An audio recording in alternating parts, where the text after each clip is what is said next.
Hi hello everyone, সবাই কেমন আছো? শুভ দুপুর, কারণ ভিডিওটা এডিটিং করছি শুভ দুপুর বলে। তোমরা কেমন আছো? আশা করি ভালো আছো, আর আমিও তোমাদের আশীর্বাদে অনেক অনেক অনেক অনেক ভালো আছি। আর প্রচণ্ড পরিমাণে জোরে জোরে কথা বলার চেষ্টা করছি। দেখো আমি কোথায় এসেছি, এই ব্লগটা শেষ পর্যন্ত দেখো। অনেক অনেক অনেক ভালো ভালো কথা বলবো, বাক্য বলবো, সবার উদ্দেশ্যে বলবো, আর খুব ভালো লাগবে আমার কথাগুলো। আর অনেকে কমেন্ট করে ভালো ভালো যে তোমার ভয়েসটা খুব ভালো লাগে, তোমার কথার পয়েন্টগুলো খুব ভালো লাগে। তো আমি তোমাদেরকে ভালো লাগার জন্যই আজকে আমি তোমাদের জন্য আবার একটা নতুন ব্লগ দিলাম। এখানে এসেছি এক্সপো মেলা, মানে এটা হচ্ছে ঢোকার প্লেসটা।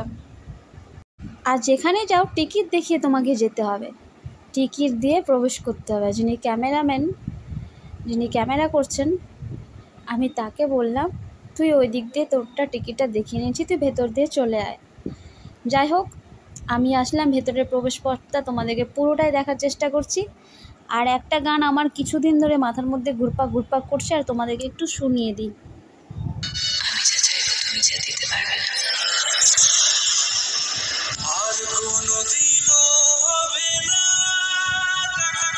আর মেলার মধ্যে দেখো জাদু, এই জাদুটা আমাকে পাগল করে দিয়েছে। আমি বললাম এটা পুতুলগুলো কীভাবে মানে নড়ছে। লোকটা আমাকে হাত ঢুকিয়ে দেখলো যে লোকেদের মাঝখানে হাতটা এভাবে তুমি যত নড়াবে তত তোমার রাজা রানী নড়বে। রাজা রানী নাচ খেলা, ভেলকি নাচ দেখাবে। আর আমি ভেলকি নাচ দেখাচ্ছি সবাইকে। এখন সবাই দেখছে আমার ভেলকি নাচ, সবাই আমারটা দেখে দেখে সত্যি ভাবছে মা রাজা রানী তো নাচ করতেছে, তাই জন্য সবাই দেখতে আসছে। আর আমাকে যে লুকিয়ে দেখিয়ে দিল যে তুমি ভিডিও করছো, তোমাকেই খালি দেখাচ্ছি, তুমি দেখিয়ে নাও। আর না, আরেকবার লাগিয়ে দাও, আমি আরেকবার দেখতে চাই। ব্যাস, ওরা বলছে এই মা রাজা রানী তো সত্যিকারে ভেলকি নাচ দেখাচ্ছে। পেছন দিক থেকে ওরা বুঝতেই পারছে না যে আমি আঙুলের নাচ দেখাচ্ছি।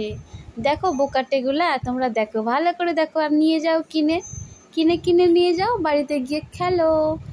আর আমি তো তোমাদেরকে বোকাটে বানাচ্ছি। এবারে বোকাটেগুলো আমার কাছে গিয়ে বলছে এই মা এই মা এই মা। তারা যাই হোক, আর হ্যাঁ, বাচ্চাটা কি কিউট, গালেম গুলুম না। আর আমি মেয়েটা এমনই যে বাচ্চাটাকে আমি চিনি না, কিন্তু বাচ্চাটা আমাকে দূর থেকে দেখে আমার কাছে চলে এসেছে, আর আমার কাছে বসেও গেছে, সুন্দর করে বসে গেছে। আর আমাকে বলছে আমাকে ওইদিকে নিয়ে চলো, আমাকে এদিকে নিয়ে চলো, আমাকে ওই দিকে নিয়ে চলো। আমি ভাবছি হাউ সুইট, কি সুন্দর বাচ্চাটা কথা বলছে, কি গালুলুস না দেখতে। আমি বললাম দাঁড়াও বাবা, পরে নিয়ে যাচ্ছি। ও বলছে একবার বেলুনটা কিনে দাও, একবার ওইটা কিনে দাও, একবার ওইটা কিনে দাও। আমি বলছি দাঁড়াও, সব কিনে দেবো, দাঁড়াও দাঁড়াও, সব কিনে দেবো। আচ্ছা একটু তুমি আমাকে স্থির হয়ে আগে বসো আমার সঙ্গে। বাচ্চাটা দেখতে ভীষণ সুন্দর, ভীষণ সুন্দর। ও তো আমি বলছি ভিডিওতে হাই হ্যালো করো, ও তো মানে বেলুনের তালে আছে আর জিনিস কেনার তালে আছে। বাচ্চাটা এত সুন্দর, মানে বাচ্চাকে ভালোবাসি বলে মেলার মধ্যেও বাচ্চা পেয়ে গেছে। যাই হোক, আজকে একটা জিনিস তোমাদের খুব বলতে ইচ্ছা করছে আমাকে। আমার জীবনে কে আছে না আছে, সবার জীবনে কে আছে না আছে জানি না, কিন্তু এই বাক্যটা আমাকে তোমাদেরকে খুব বলতে ইচ্ছা করছে। আমি তোমাকে খুব ভালোবাসতে চাই, তার বিনিময়ে আমি কিচ্ছু চাই না, শুধু চাই তোমার হৃদয়ে একটু জায়গা, যেখানে থেকে আমি সারা জীবন তোমাকে ভালোবেসে যাব। ছোটোবেলা থেকেই আমি মেলা ঘুরতে ভালোবাসি, যেখানেই যাই না কেন ফুটপাতের দোকানে আমাকে বসতেই হবে। আর ছোট ছোট ফ্যানগুলো ছিল, কি সুন্দর সুন্দর, সেগুলোর দাম কিন্তু অনেক প্রাইস। আমি কিন্তু দামটা শুনে নিলাম না। আর আমি মেয়েটা এমনই যে আমি কিন্তু যেখানে দাম বেশি সেখানে কিন্তু আমি যেতে ভালোবাসি না, যেখানে দাম কম সেখানেই আমি আসতে ভালোবাসি। কিন্তু জিনিসটা আমার পছন্দ হলে সেটাকে আমি অনেকক্ষণ ধরে ধরে থাকবো, কিন্তু জিনিসটা বেশি দাম হলে আমি কিন্তু নেব না। আমি মেয়েটা এমনই। আমি যেমন মুখটা দেখতে যেমন সুন্দরী মায়াবী, জানি না তোমাদের কাছে কেমন, আমি আমার কাছে বেস্ট। এটা সুন্দর একটা পুতুল ছিল, এই পুতুল তো আমি খুবই ভালোবাসি। আমি বয়সে বড় হলেও আমার পুতুল, আমার জিনিসগুলো খুব ভালো লাগে। আর জানোই আমি যে কুর্তিটা পরছি, সেই কুর্তিটাও এই যে এরকমই ফুটপাতের দোকান থেকে আমি নিই, আমি বড় বড় শপিং মলে যাই না। যাই হোক, আমার যে কোনো জিনিস পরলে আমার পোশাক ভালো লাগে দেখতে। আর আমি তো টপ পরতে ভালোবাসি, আমি এই দোকানে টপ কিনতে আসলাম, দেখলাম সব কিছুই ভালো আছে, কিন্তু দামটা এক্সেসের জন্য আমি এখানে কিচ্ছুই নিলাম না। আর একটা কথা, কি মানে কী যেন দেখতে পেলাম যে প্যান্টগুলো সেগুলোর দাম 100 টাকা করে, কিন্তু ওই প্যান্টের মধ্যে ডরি নেই, তাই প্যান্টটা আমি নিলাম না। খুব ভালো লাগলো। তোমাদেরকে আমার মনের কথাগুলো সব শেয়ার করতে ভালো লাগছে। আমি মেলাতে গেলে কী কী দেখছি তোমরা অনুভব করো, আর তোমাদেরও আসার ইচ্ছা হলো। তোমরা যেখান থেকে দেখছো তারা আসো, এবং যারা অনেক দূর থেকে দেখবে তারাও আমাকে কমেন্ট বক্সে লিখবে, আমি সবাইকে বলবো। শুধু একটাই বলবো, সমুদ্রের জীবনে যেমন জোয়ার ভাটা আছে, মানুষের জীবনেও আছে। তাই মানুষের সঙ্গে সমুদ্রের এত মিল। এখানে দেখো কি সুন্দর, যিনি ক্যামেরা করছেন ক্যাবলার মতো ক্যামেরা করছেন। আমি বললাম পুরোটা ঘুরিয়ে দেখো, স্ট্যাচু হয়ে আছে, ওইটুকুই আছে আমাদের, তার তরিকা ক্যামেরা করতে হবে না, বাদ দাও। আমি বললাম পুরোটাই দেখো, এত সুন্দর সুন্দর সোফাগুলো ছিল, মানে সুন্দর সুন্দরগুলো ছিল, খাওয়ার টেবিলগুলো ছিল, দারুণ দারুণ জিনিসগুলো আমি সকলে ঘুরে। আর এখানে আমার বারবার দোলনাতে আমি দোলনা খাচ্ছি, আর দোলনা খেতে তো আমার খুব ভালোই লাগে। আর দোলনা খেতে খেতে একটাই জিনিস মনে পড়ছে, এই সোফাটা যদি আমার সম্পূর্ণ হতো, কি নরম তুলতুলে সোফাটা, আমি কি সুন্দর করে সবার মাঝে তোমাদের জন্য একমাত্র এরকম ভিডিও করছি।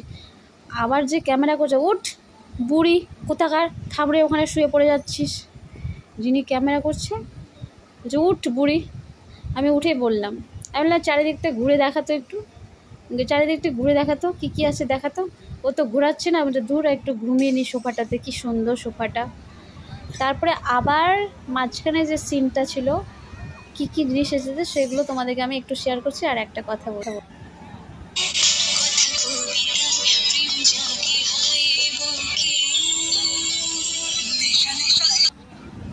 দৃশ্যগুলো এত সুন্দর লাগছে দেখতে, তাই শুধু ওই গানটা দিলাম। আর বেশি গান দিলে আবার ভিডিওটা আমার নষ্ট হয়ে যাবে, কপিরাইট পড়ে যাবে। ফুল গানটা শুধু আমিই করি। নেশা নেশা একই নেশা চোখে, ভুলে থাকতে পারি না তোকে, অচেনা স্বপ্নগুলো তোকে ছুতে চাই, জানি না কিভাবে প্রেমেরই আবেশে স্বপ্ন যে ঘিরে আসে, দিওয়ানা দিল যারে ভেসে, দিওয়ানা তোকে ভালোবেসে। এই গানটার মাঝে তোমাদেরকে একটা কথা শেয়ার করি, বিয়ে করলে এমন কাউকে করো যার কাছের ভাতের অভাব হলেও তোমার জন্য যত্ন, সম্মান আর সময়ের যেন অভাব না হয়। আর এটা হচ্ছে গতকালকের ভিডিও। আমি কাজে ফেরার পথে আমি একটু ঢুকেছিলাম শপিং মলে, মানে মায়ের জন্য একটা জুস নিতে, রিয়েল জুস নিতে। মা যেহেতু রিয়েল জুসটা খেতে ভালোবাসে, আর মা যেহেতু সেরকম খাবার খায় না বাড়িতে, শরীরের অবস্থা খারাপ, তাই রিয়েল জুসটা নিলাম। আর এখানে লুকিয়ে লুকিয়ে ভিডিওটা করে নিলাম, তোমাদেরকে একটু দেখিয়ে দিলাম যে আমি কী সব সারাদিন নিয়ে ঘুটুর ফুটুর কাজ করি। তোমাদের যদি ভালো লাগে আমার ভিডিওটা, অবশ্যই আমি কিন্তু সবগুলো বেছে বেছে দেখছি, আবার পেছন থেকে দেখছি, দেখো আবার কেউ যেন না দেখে, ক্যামেরা না নিয়ে নেয়, ভিডিওটা যাতে ডিলিট না করে। আর আমি যেখানেই যাই সেখানে তো ভিডিও করবো, এটা আমার কাজ, কর্তব্য। মনে হয় তো সবগুলো উঠে ফুটে জিনিসগুলো নিয়ে চলে যায়, দোকানগুলো হা করে থাকুক, কে রে আসলো সব জিনিস নিয়ে চলে গেল। তো অত জিনিস নেওয়ার আমার সাধ্য নেই, পারলে এমনি ফিরিতে দিলে ব্যাগের মধ্যে ভরে টরে নিয়ে চলে আসতাম। ততক্ষণে তোমরা ভালো থেকো, সুস্থ থাকো, নিজের খেয়াল রাখো। Thank you so much.